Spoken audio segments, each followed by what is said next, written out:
So, in the first chapter, we talked about what attitudes are. In the second chapter, we talked about how we can measure them. So, in the first chapter, we talked about why it is important, for instance, for me to know whether you like pizza or not. And the second one is how can I figure out whether you like pizza or not? And in the third one, we want to talk about why you like pizza or why you maybe strangely do not like pizza. So this is the topic of the third and the fourth chapter. We will talk about two different types of experiences that you can have with an attitude object that kind of form your attitudes. So think about why is it that some people have really strong political views, that they are willing to go on the streets, that they're willing to suffer in order to kind of endorse their political beliefs, and others in the same society might have completely different beliefs. Why some people are almost religiously attached to either Android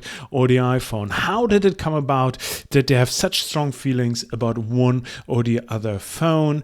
And then thirdly, you might think about, okay, why do some people kind of perform certain behaviors and others not? So for instance, if I would see my 4-year-old son bullying somebody, I would be quite shocked, and I would be wondering about what was it that me or his environment did to give him the idea that this is a good idea. So where do our attitudes come from? From topics as products, political beliefs, and specific behaviors.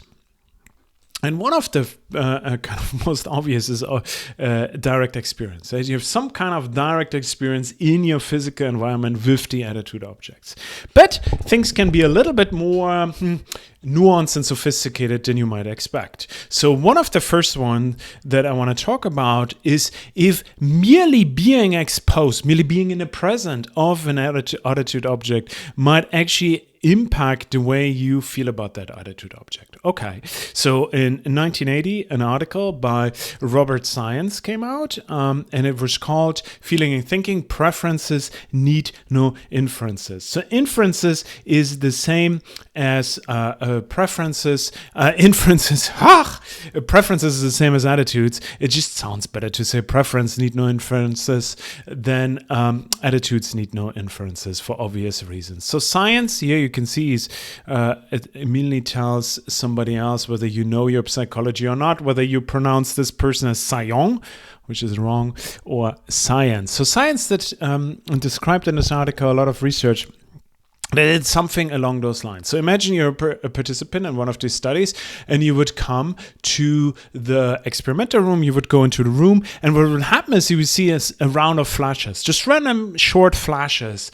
And the participant or the experimenter would tell you something like, oh, we're just testing our new light system. But unbeknownst to you, once in a while, among these flashes, you would see a Chinese character. So these were all North American participants. They didn't know any Chinese characters. They had no familiarity with these characters. And so unbeknownst to them, they would basically expose them in these flashlights to some of these Chinese characters. Thereafter, we said, like, okay, we have the experimenter would come in and we said, okay, we have our lighting system now figured out. Why don't you come into another room where we start our experiment, and it's about the aesthetic experience of Chinese characters. We want to try to better understand why people like have a stronger certain preference for one object or the other. So a group of these Chinese characters would be the ones that the participants saw in quotation marks already, right? They would not remember that they saw these in these flashes, but they have been exposed to them. And so this would be the one group, and there would be another group of which is a kind of like new stimuli, characters that they have not seen before. And then I would ask you, okay, if you would be the participant, I would be the experimenter, I would ask you, just rate on a scale from 1 to 100 how much you like each of these characters. And what you can see in the results is that the old ones that were exposed in the kind of lighting setup were rated more favorably than the new ones, the ones we are not, or like the participants were not exposed before. And so everything that happened is just that people were merely exposed to these stimuli, and yes, that increases their attitude towards towards these objects. And this is called the mere exposure effect.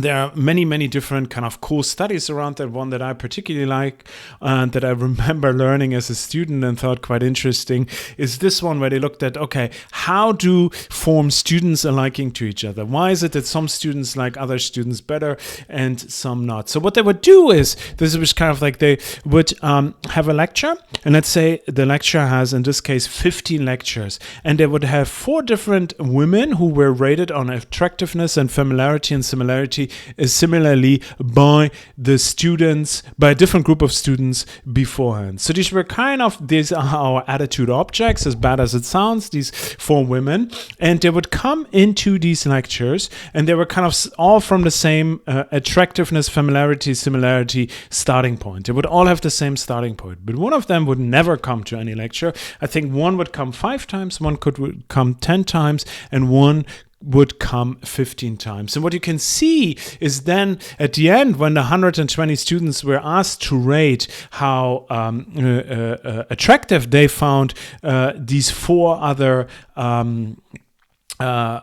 female students and how much they liked them, that the ones that were exposed the most were found to be more attractive and more liked than others. There are certain conditions that have to be met for the mere exposure effect that works better if the exposure is actually not subliminal, so not unconscious but conscious, and if the measures are somewhat self-reported measures of attitude. But in general, this is the main reason why a lot of advertisement kind of thinks or claims that it works to increase the attitude towards products. So sometimes you might wonder, oh my God, look at this advertisement. They basically just put the detergent, they just put the car, they just put something else on a poster or in an ad, and that's it. What is the point to that? But mere exposure would say that just merely exposing people constantly to a certain product will increase our liking for that. So familiarity, some kind of familiarity breeds attraction, breeds more positive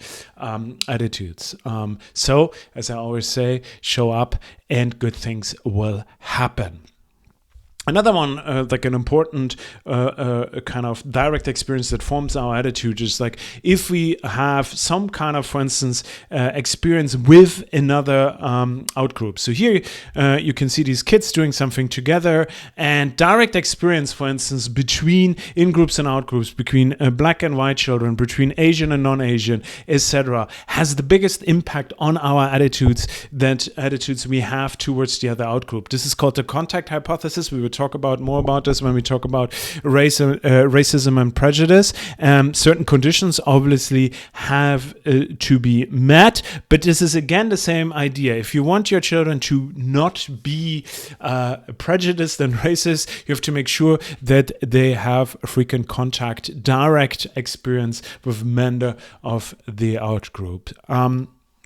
Another and final point I want to make is about searching and defending. So one kind of that increases the attitude, the positivity of an attitude, that increases attitude strength is if I either actively search for something or I, on top of that, have to defend it. So let's, for some bizarre reason, just assume that I would be really interested in note-taking apps. And then I did kind of like a Google deep dive into trying to understand what's the perfect note-taking app, and I watch videos about this, other people discussing that. And after this active search, I feel like, okay, there are basically 3 main competitors out there. There's Notion, there's Evernote, and there is Roam. And I think I use Notion. And now I actively chose my note-taking app. And then maybe you guys said, like, why did you choose Notion over Evernote? Now I have to defend myself. So the active searching and defending process informing an attitude, this active experience is much more powerful than I would just passively adopt what other people do around me. So for instance, you can also see that when people adopt a different religion here, you see an Italian Italian music star who converted to become a Rastafari singer. He moved to Jamaica, started to do reggae, fell in love with reggae, became a Rastafari artist. And in some ways, people who convert from one religion to the other, who basically actively searched and then probably had to defend her, are much more religious, are much more, it's basically their attitudes work much better in predicting their behavior than people who simply kind of adopted the religion that is around them, right? The active search, the active deciding, the active defending helps a lot in creating strong and powerful attitudes.